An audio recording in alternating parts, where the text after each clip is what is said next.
Tonight, the Middle East ceasefire file appears more fragile and complicated than ever.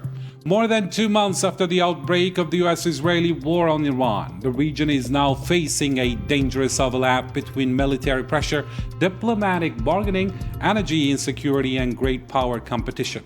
Iran says navigation through the Strait of Hormuz will fully normalize only once what it calls the current state of insecurity disappears, while Washington insists negotiations remain open even as military operations stay on the table. At the same time, Pakistan and China are increasingly positioning themselves as diplomatic stabilizers, trying to prevent a wider regional collapse. Meanwhile, the economic shockwaves are already spreading far beyond the Gulf countries. Oil prices remain under pressure. Europe fears energy shortages and inflation spikes, and the IMF warns that the conflict could drag global growth lower while deepening instability across emerging economies and the global south. And during Donald Trump's high-profile visit to Beijing, Iran, trade, Taiwan, and global energy security dominated the talks, with Xi Jinping raising new questions about whether Washington and Beijing are managing their rivalry or merely freezing tensions temporarily while competing for influence over the future global order. Reuters is reporting that Donald Trump said he discussed Iranian oil sanctions and the Strait of Hormuz with Xi Jinping, while also noting that there was no clear Chinese commitment to pressure Tehran. All these are raising really important questions that we're going to put to our panel tonight on All 24 News Special.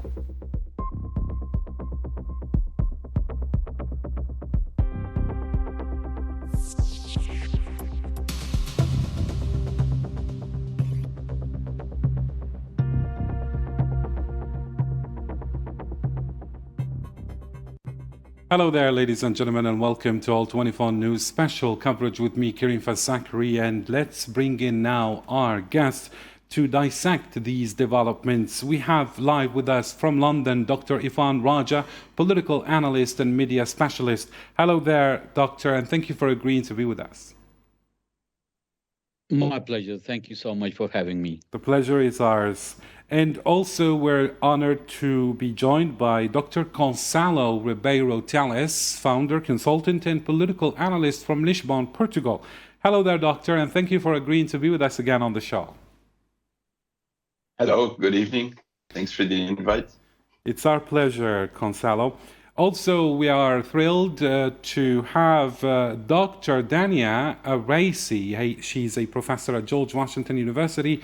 And George Washington University, senior analyst at New Lines Institute from Washington, D.C. Hello there. It's good to see you with us on the show. Thank you very much for having me today. It's our pleasure. All right, let's begin with the first question to you, Dr. Irfan Raja. Maybe we could talk about the battle for global legitimacy here. So when Washington says it is defending the rules-based international order, yet the UN Secretary General warns that the escalation against Iran undermines international peace and security, has the West actually begun losing the global narrative war politically and morally, according to you, especially across the global South? How do you see it? Thank you very much. This is an extremely significant and timely question to ask, particularly in a climate as America and the Western-led wars in Ukraine and Gaza, ongoing genocide in Gaza, and the war on Iran is escalating. To start with, rules-based international order has lost its currency, and it's high time to rethink about it, because if you look into this, it sounds double speak. So here, Washington is clearly showing the signs of doublespeak, because it is doing nothing at all to stop Israel for its ongoing genocide in Gaza, and also the involvement, what happened in Iran, because everything was started by Israel, backed by America, both together. So you're pretty right to say that there is a clear sign of doublespeak, double standards here. And you're right again, because the UN General Secretary is right in his statement, saying that against Iran undermines international peace and security, the escalations. West is losing globally, and there's a pile of evidence, and there are lots of criticism coming from the Western scholars, and that is all about the way the global South is closely watching it, because we have two different standards. One is about Iran, asking Iran to open the Strait of Hormuz and linking it with freedom and international waters. But at the same time, the freedom of oppressed people in Gaza is overlooked for the last 7 decades and more. So on this, briefly speaking, the West has lost its moral stance, and it's the Western values so far, including the liberty and democracy and all these slogans, seem so empty on this case. And to very briefly, in a recent state visit to China, President Trump himself agrees with President Xi when he said, he used the phrase Western decline. And the last thing is, we all aware of the Professor Kishore Mehbubani thesis of the West and the rest, because in which he clearly says the West is like a sunset and the East is sunrise, based on his analysis. So I would end up here that there is, you're right, there is clearly signs of double standards here. Thank you, Dr. Raja. Now let me turn to Dr. Gonzalo. So if we come to look at Europe, to be precise, a lot of analysts are saying that Europe is actually paying a heavy price in this conflict. So according to you, is Europe now discovering the true cost of strategic dependence? And because while Washington frames this conflict in security terms, Europe is the one actually facing inflation, energy vulnerability, industrial pressure, and fears of another economic slowdown. How do you read it? First of all, I think that many of these aspects that are actually hitting Europe are not only hitting Europe, they're hitting Asia, they're hitting other regions. So I think that it's a global problem. It's not only a problem of Europe in terms of its consequences. Speaking about a strategic dependence, well, I have a bit of a difficulty concerning that, because I don't think that Europe wants to be seen in a strategic dependence with this U.S. administration anymore. And I think that this conflict kind of put that out there. Your former guest was speaking of Xi Jinping, saying that the West was in decline. He actually said that the US was in decline, not the West. Obviously, that the European Union is not a major geopolitical power as it was another decade, some time ago.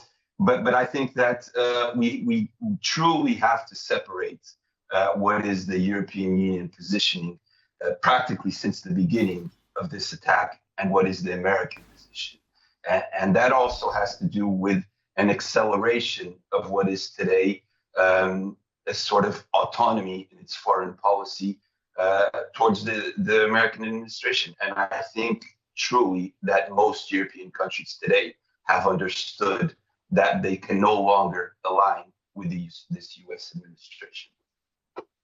Perfect. Thank you, Doctor. Now let me move to Dr. Dania Arasi, excuse me. Dr. Dania, if we come to look at Washington's strategy, would we actually say, or would it be correct to say that it is actually under sway? Critics are saying that the Donald Trump administration Iran's policy now looks strategically contradictory. On the one hand, we are talking about maximum pressure, military escalation, and then we have calls for negotiations, and then again, renewed threats. Has Washington created a crisis it can no longer fully control, or is everything under control? How do you see it? I think it's complicated. The first simple answer, it's very complicated. I think Washington wants an escape strategy or an exit strategy from this war. Ideally, if I were to pick an ideal solution, Washington does not want a military operation with Iran. In an ideal scenario, Washington wants a diplomatic solution, a negotiation. However, let's be very clear here.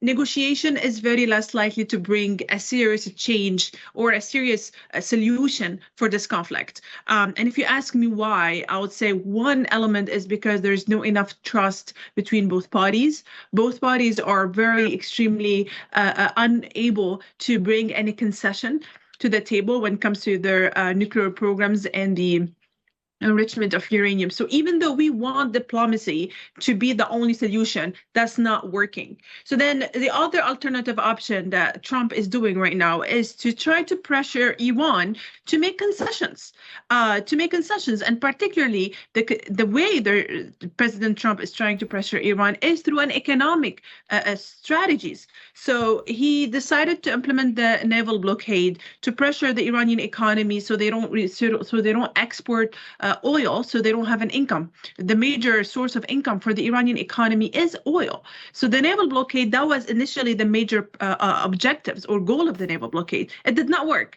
The Iranians came back to the negotiations with a deal, and Americans did not like it.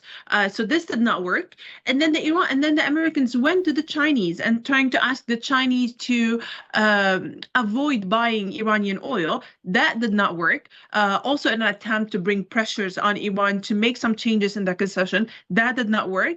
It did work that the Americans were able and successful in convincing, I would say, the Chinese to withhold military equipment to Iran, but it did not work in terms of like squeezing the Iranian economy or the economy of the regime. So then we are in a situation where diplomacy is not working. It's not working. The pressure on Iran is not really making a change in their attitude and in their approach toward this deal. The only alternative option that is something that Trump administration is trying to avoid is particularly a military operation. This is the least option that they're trying to use, but they're trying to avoid using it. They're trying to use allies and friends and community in the system to pressure Iran economy, but that is not working. And then if you ask me the next questions of what kind of targets the current administrations might be doing if we're going into military operations, I would say the number one targets are going to be infrastructure and energy facilities. Because if you remember, before the ceasefire between Iran and the United States, the Trump administrations was about to hit the infrastructures and the energy sites.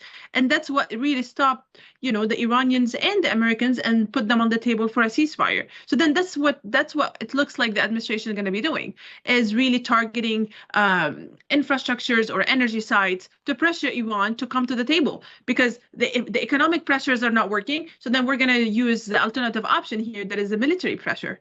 Mm-hmm. But then, Dr. Dania, if we go toward military pressure, don't you think that Iran is not just going to stay idle, with arms crossed and just watch the United States pound its infrastructure? It did speak about retaliation that could actually escalate further to a very dangerous, phase where we see energy infrastructure targeted in the Gulf countries, and this will make the mess even, messier.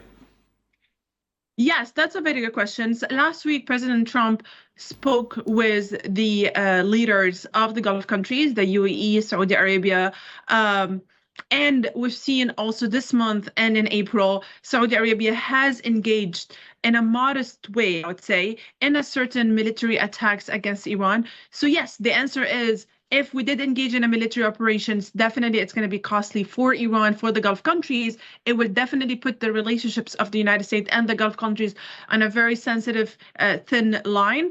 And I think the Gulf countries are aware about this. And I think UAE would be definitely one of the countries engaging in a military operation, probably with United States against Iran. I don't see Saudi Arabia engaging. I would not expect that, but I would expect UAE to be engaged. And to be very honest, this is exactly what the Trump administration wants, right? They want a burden sharing. They don't want to be the only actor paying the bill of this war. They don't want to be the only people, handling all the political consequences of this decision, even regardless of whether this war was a good or bad decision. We're not here to assess the decision of that war, but they don't want to be the only people making that decisions or contributing to it. And I think the other Gulf countries will join. I think the UAE will join. I think Saudi Arabia will join. I'm more optimistic about the UAE than Saudi Arabia. And yeah, this is exactly what they wanted. I mean, they've said, the Trump administrations have said before, they want to see the Arab countries are sharing the bill, that the United States is doing it, because they see that the end of Iran is beneficial, not only for the United States, it's something the Gulf countries will be relieved from, the end of the regime. Idea clear. Thank you, Dr. Dania. Now, let me get back to Dr. Irfan Raja. Dr. Irfan Raja, just recently we saw Donald Trump in Beijing in a show of perhaps diplomacy, or some others would say it's just political theater. Now I would like to know your position on this, since you mentioned Trump's visit to Beijing. Would you think that Trump, who described his visit to Beijing as historic and successful, is really successful? And in contrast to what Reuters is saying, I mean, it did report that the summit produced only preliminary deals and that differences over Iran and Taiwan remained unresolved. Do you think this summit really genuinely reduced tensions between Washington and Beijing, or was it simply crisis management disguised as diplomacy? Well, thank you. This is really a tricky and difficult question in a sense, because obviously it's difficult to say at this time that it was, the tensions will be between Washington and Beijing will reduce in coming times. However, President Trump is not alone to claim that this visit was successful, because if you look on, both sides, there have been similar claims. For example, from the Chinese side, one of the leading scholar, Professor Victor Gao, he came up with the same view that, and especially when both presidents wrapped up their relationship using a very powerful phrase, a constructive relationship of strategic stability. So here, Professor Gao said that it's very successful in a way, because they both agreed that, especially the Chinese reassured they are not enemies of the people of America, and they want no more trade sanctions or trade war, and would see China as their friend.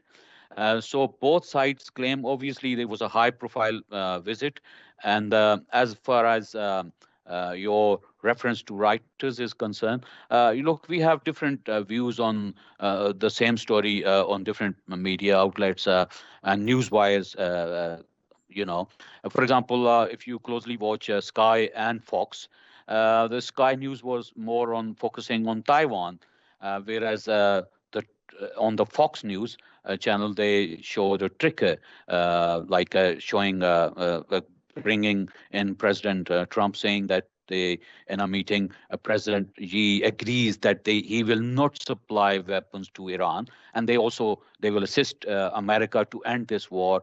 And then he also, assured President Trump that, the Strait of Hormuz will be reopened, and it should be reopened. So all these claims sounds, a successful visit, because America doesn't want this war. They already arguably lost this war, and they are looking to a face saving, like end of the war, but in a win-win situation. So in this, you can say that it was a successful visit. However, at the same time, very briefly on the issue of Taiwan, the language used by President Xi, and then on different media, in response to President Trump was, normally he overreact, and he is very blunt and open. But this time, he was like he stayed silent. So it's all power game, and both sides there is give and take, and that's when two heavyweights talk to each other, when they come to conclude on like Perfect, Dr. Irfan Raja. I think the idea is clear, but then we need to move to something else. Let's just bring the international law into the surface here. And here I go back to you, Dr. Gonzalo, excuse me, Ribeiro. Tell us, if freedom of navigation and international law are supposed to be universal principles, how can major powers justify the military escalation first? Just like I was talking to Dr. Dania about how catastrophic this military escalation can be. And then we see them demanding calm and unrestricted navigation afterward. Has international law become increasingly subordinate to raw geopolitical power? How do you see it?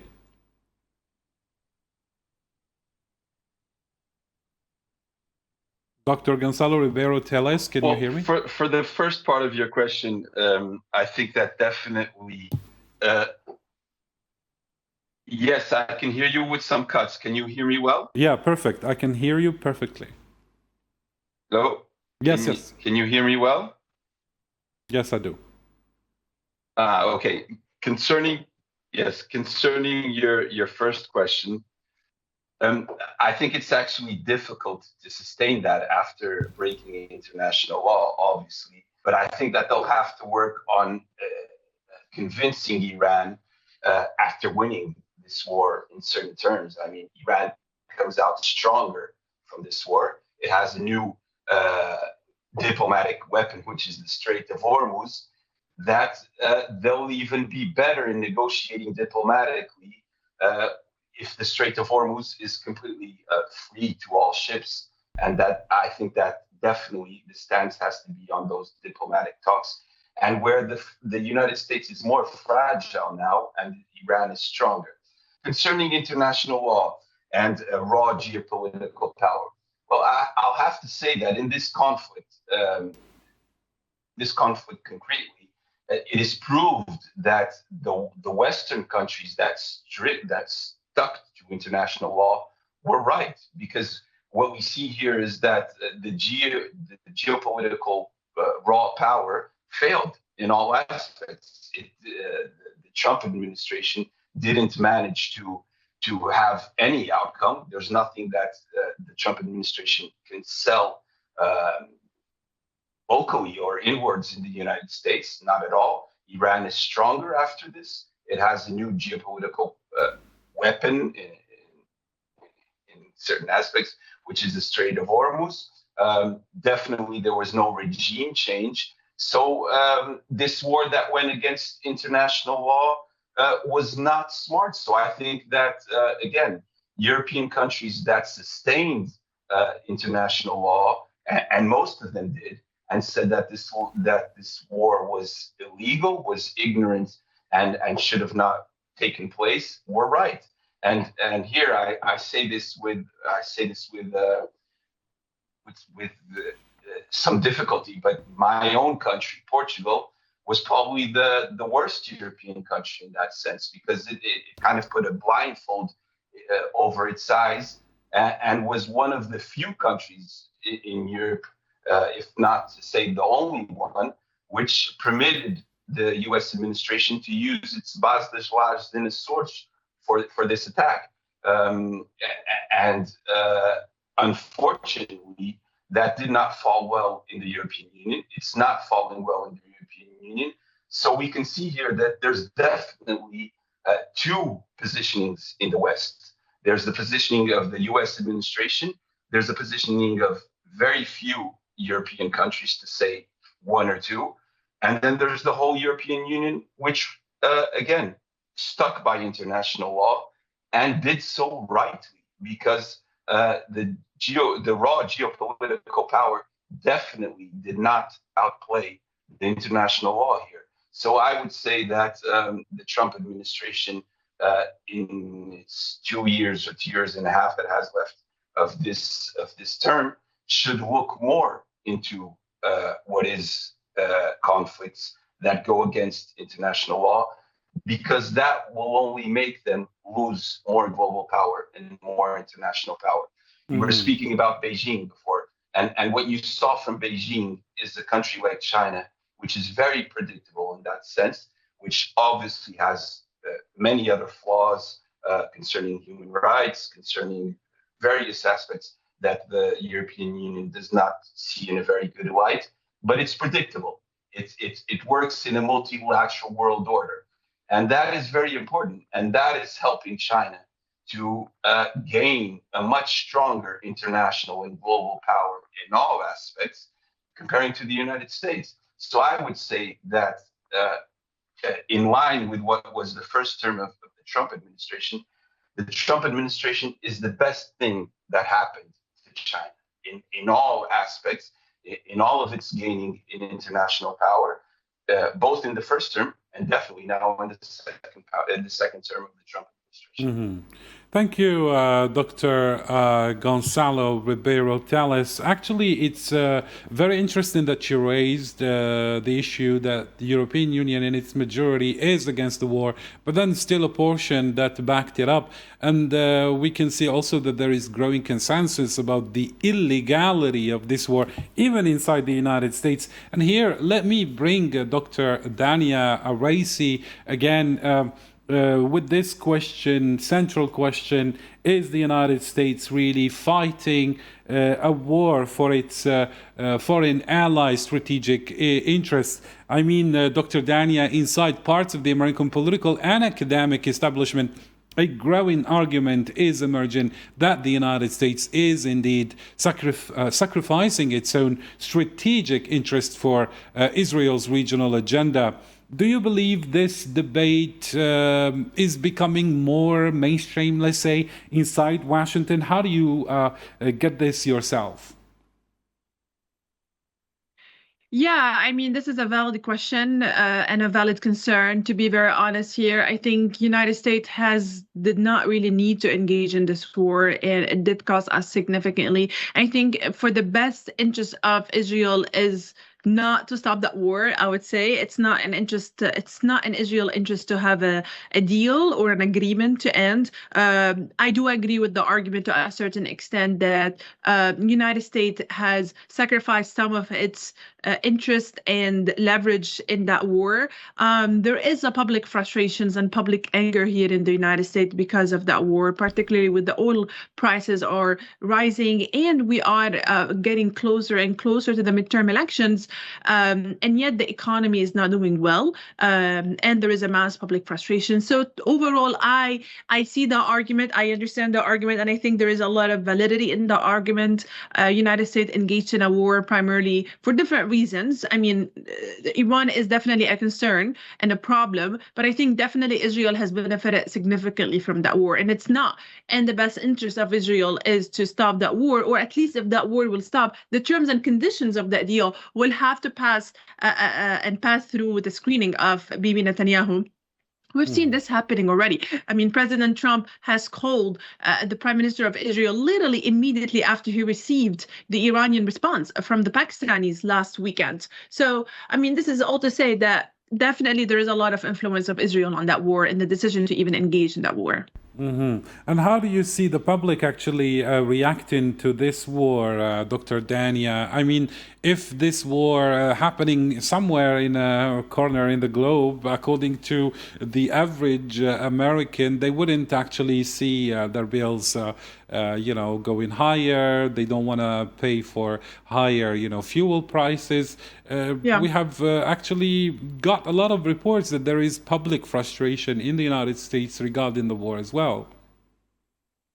100%. 100%. There is a very mass high level public frustrations right now because of how the economy is performing. Inflation rate is significantly high. Unemployment rate is very high. Even there is mass public frustrations within the Trump administration MAGA supporters. And this is very concerning for the Republican Party, because we are getting close with the midterm elections, and we're also getting close to the presidential elections happening in 2 years. One element that the Trump administration has kind of discussed before is removing the federal tax on gas to help lower or reduce the cost of the gas in the United States. So overall, I mean, even there is public frustration for people who voted for Trump about how the economy is doing. And this is why I said a deal is definitely something the United States wants for an economic reason more than for a political or strategic reason, because they want to, enhance the economy and later secure some seats for them in the government. And then on the other hand, for Iran, it's definitely a deal that they need for the economy and then for political situations. Iran is in situations where they might lose connections and allies, particularly the Gulf countries, and especially Saudi Arabia. Mm-hmm. Thank you, Dr. Dania. Now let me get back to Dr. Irfan Raja. Dr. Irfan, we see that the West or the Western world, or Western powers, are actually wallowing in a very tricky situation. Something that appeared to the general global South as something that I might use this term perhaps carefully, a double standard, hypocrisy. Now, Western powers appear deeply alarmed when, for example, the economy is affected, when maritime trade and oil routes are threatened in the Strait of Hormuz, yet far less alarmed by the escalation that created those risks in the first place. I mean, if you come to look at it, we had certain stated objectives about the war that were never met. I mean, you cannot bomb people to freedom, for example, and at the same time we see these contradictions when the escalation actually took a different turn, a very complicated turn. We see the West really concerned, and they are not really concerned about humanitarian law, what is happening in Gaza, what's happening in Lebanon. So all these contradictions, have they really exposed what many countries now see as selective morality and strategic double standards? How do you analyze this? Well, thank you very much. And you have summed it up nicely. Exactly, 100%. The very term freedom as part of Western values, freedom, liberty, human rights, it's always been under discussion and under criticism, not only in the global South, inside West, and by the American scholars, Western scholars.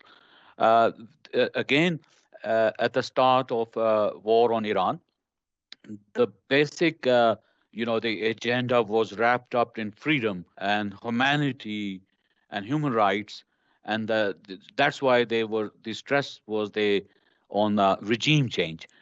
When they lost, when they saw massive people like coming in streets of Tehran and elsewhere in Iran, and the Iranians were united. They are united today. That's why they are defeating America in this war. They have already defeated. Many have said it, and there is pile of evidence of it. So you're right to put it in. Western nations frequently emphasize on freedom of navigation and strictly enforcement of international maritime law.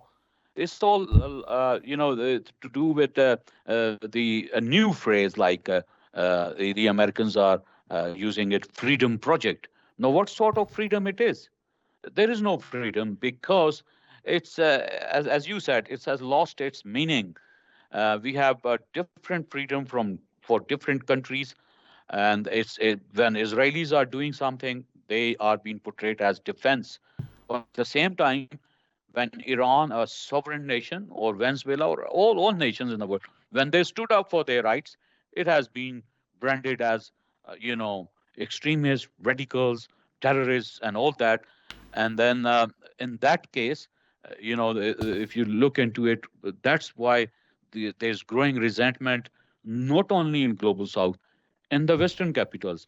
And the last and very brief thing on this is because of such values, more young people, they are tired of this, and ordinary people have to pay the price for these wars, which has nothing to do with them.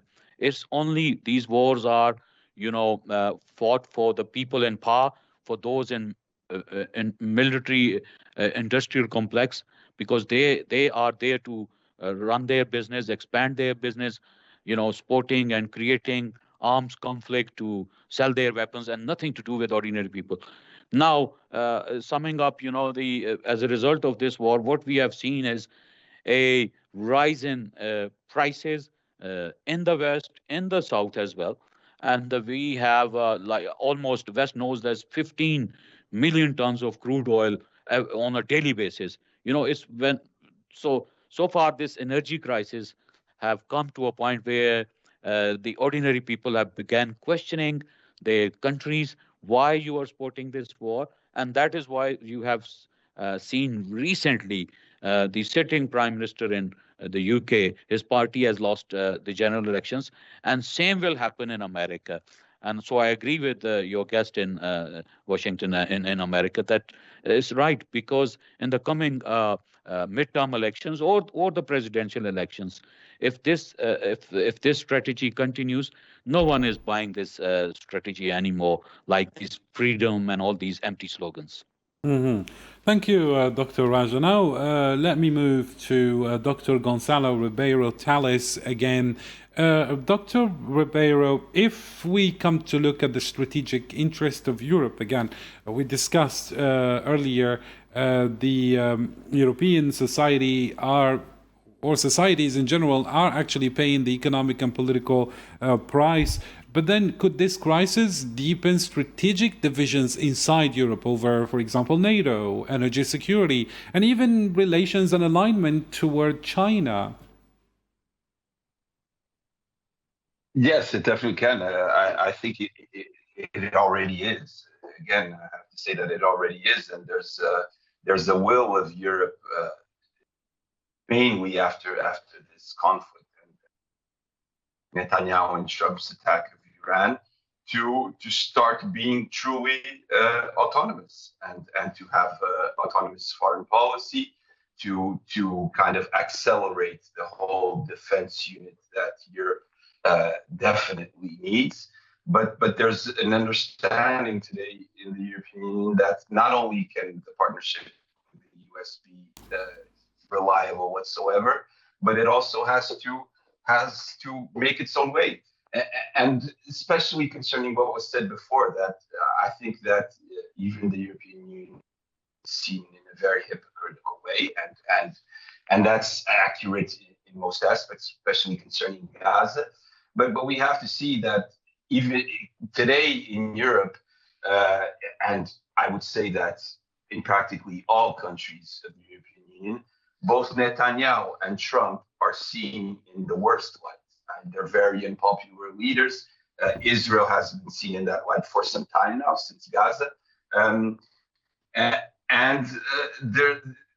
one thing we know about foreign policy and international relations is that the weight of the public opinion in the countries is very strong. It's one of definitely the directives that leaders have to follow. So I would say that the future of the European Union has to be much smarter in that sense, that it has to understand that it has to go through its own path, that it has to act completely autonomous of this US administration and even of future US administrations, because what we understand today is that the US can have a different administration, but it can have a positioning towards Europe which is more or less similar, and it can always go back to Trumpism. I think that Trumpism will exist way after Donald Trump. And that's an understanding that took some time in Europe, but I think that most European countries now have fallen to the hard truth of that. Mhm. So, There's Dr. no longer Gonzalo, are you saying that it's not just the global South being affected by this?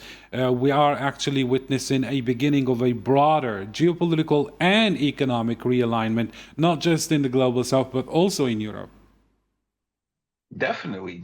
I think that there's an understanding in Brussels that we can't sustain hypocritical positions, which was very well stated here, of being sort of silent towards Gaza, and then having these whole freedom talks and humanitarian talks because we're not taken seriously. And that's a very big problem with the European Union today, especially when you look at its cooperation projects in Africa and other regions that just don't fall in line with what it sustains in other regions. But again, there's a very important speech recently in Davos by Mark Carney, where he kind of says that, look, for the past 20, 30 years, we have to be honest, and there was lots of hypocrisy.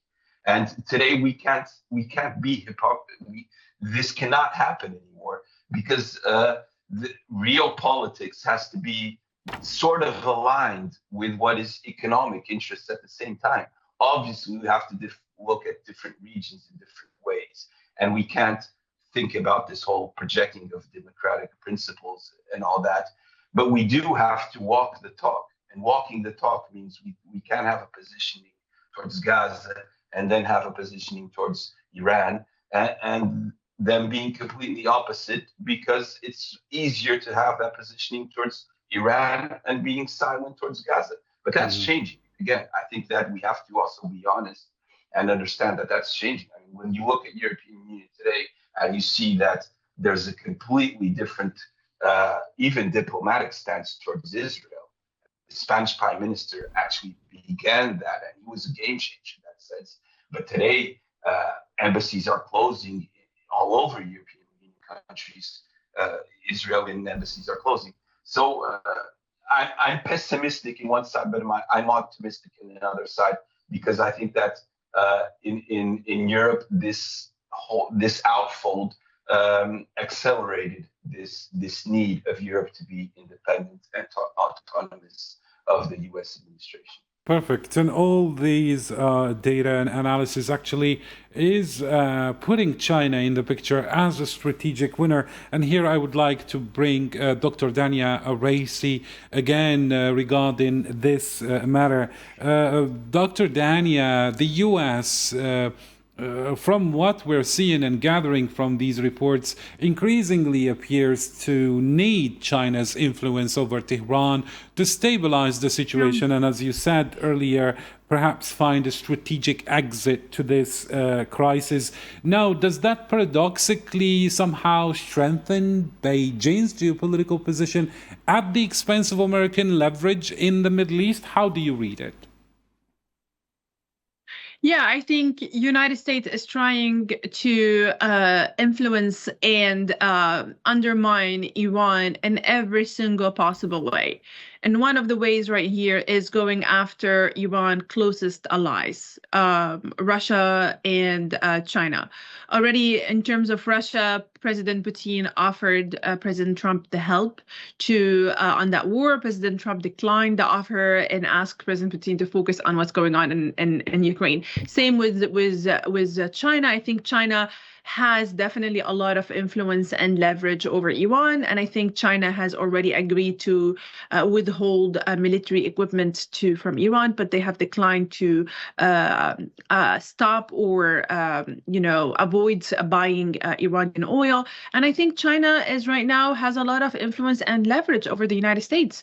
They have already agreed to buy significant amount of Boeing plans and commercial and trade agreements.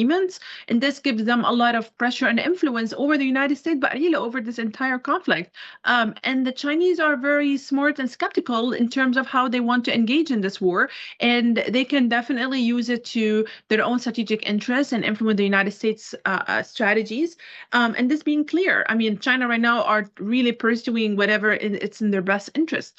which is for them, the Iranian oil makes complete sense. And, having very strong economic interest with the United States is very helpful for their national economy. So on one hand, they have the leverage over the United States, but they're really using it to further advance their own interest, regardless of Iran. They did not made one statement about the Trump war in Iran. They did not, support Iran with any, additional financial or military equipment. So and even Russia, the same thing. They did not do any support for any of their allies. So I think they're being strategic and they're looking after their own personal interests. And Iran is being squeezed in the corner in terms of they're losing support from the Gulf countries and from their very close allies. Mm-hmm. Of course, United States also is losing leverage, I would say, and influence. And let's be clear, China has a lot of influence over and leverage over the United States right now. Mm-hmm. Thank you, Dr. Dania. Let me bring in again Dr. Irfan Raja. Dr. Irfan Raja, would you agree with our distinguished guest, Dr. Dania Oraisa, that the U.S. administration is actually dependent now on China? And I might read to you this report by Reuters that actually said Trump told Xi Jinping that he wants the Strait of Hormuz open, and they also discussed Iranian oil sanctions, but there was still no clear Chinese commitment to pressure Tehran, just like Dr. Dania just said. Now, does that mean Washington is now dependent on Beijing's leverage while trying to contain a war it was the one who helped intensify? Somehow, yes, I agree, Dr. Dania. You have to look. You have to see in the past wars in Middle East what happened to Iraq and what happened to Libya, very close allies of Russia. So it's all about power and politics. What happened to Venezuela, a sovereign nation and suddenly taken over by America? At that time, the Chinese and the Russians did not do what they were supposed to do because they were close allies. So in case of Iran as well, it's difficult to say that they are not backed by China and Russia and there is some kind of deal. But we all know that there is something going on behind the curtains, and that is on Taiwan and Iran. So, it's like it's saying, you scratch my back and I scratch yours. So there is always give and take between two heavyweights when they sit and talk and discuss, finalize matters. So I have to admit and agree that there is something like, as I mentioned earlier, that President Trump himself told the Fox News that President Xi assured him that they are not going to provide weapons. It means that they were providing weapons, right? But at the same time, it is difficult to say that how far both parties what they are claiming are true, because at the end of the day, we have to witness, what comes next. So far there is escalation, and so far I don't see the war on Iran is winding up, or particularly what America wants. It only time will tell. Mm-hmm. But Dr. Irfan Raja, if Tehran, as you said, is not going to be supported by China, at least when it comes to weapon, and according to your analysis, which signified that Beijing was actually supporting Tehran indirectly if they agreed not to commit to Tehran now, at what expense? I mean, this commitment from Beijing. What do you think Beijing is going to ask from Washington in return? Well, obviously, Taiwan, and very briefly, what I would share a statement by the Secretary of the State, Marco Rubio. He said on that, and I quote him. He was asked a question on Taiwan, and he said, "I think China's preference probably to have Taiwan willingly or voluntarily join them. We think it will be terrible mistake to force that, and there will be mistake by China to take it forcefully. So he already signaled that if the Chinese are working behind the scene to take Taiwan without a war. So there is some kind of negotiation, some kind of understanding is developing between America and China. As I told you, as I said earlier about Venezuela, the superpowers, Russia and China, was silent almost. So there is some kind of deal going on, but yet we can't claim we don't know. But there is something in the pipeline. Thank you, Dr. Irfan Raja. Anything could be possible. Absolutely. And now let me bring Dr. Gonzalo Ribeiro Telles again. In this question, Dr. Gonzalo, who really benefits from an endless escalation in general? I mean, the US speaks about security, while the Zionist entity speaks about deterrence. Iran is speaking about sovereignty. China speaks about stability. But economically and strategically, who is truly benefiting from prolonged instability in the Middle East, according to you? I would say that probably only Israel. Probably only Israel, which is a country that we tend to forget here, but which was the main actor of why we went into this war, why Donald Trump secondized an Israeli prime minister, contrary to what any American president had done before, because we know that Netanyahu has wanted to go into Iran for the last decades. He finally found an American president ignorant enough to do it. So I would say only Israel, because I don't think that this war is at the interest of anybody at this point. Certainly not of the US. I think that Donald Trump is trying to find a way out here as soon as possible where he won't lose his face. But I think that it's very difficult for him to find that exit now. Iran, I would say that considering what is, we have to look at each geography and each country in different aspects. And Iran here has less to lose, and it kind of is surprising everybody in its response and the way it responded and what it discovered through the Strait of Hormuz, which was always there, obviously, to be used. But the way it did this was intelligent, was with no doubt intelligent. I would say that even the way it attacked its regional partners, obviously this can be criticized in many manners, but it was also smart in another aspect because it suspended through that international trade or through the Strait of Hormuz, and what it said about all the fueling that comes from the petrol there. So for Europe, this is not interesting at all.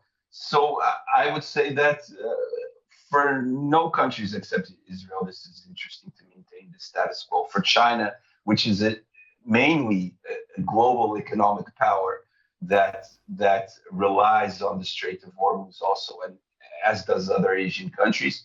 So there's an understanding here, and also taking into consideration what was said before, that China does not want to put too much pressure on Iran because it probably understands everything that Iran is doing, and it has a different positioning as a superpower today, as does the United States.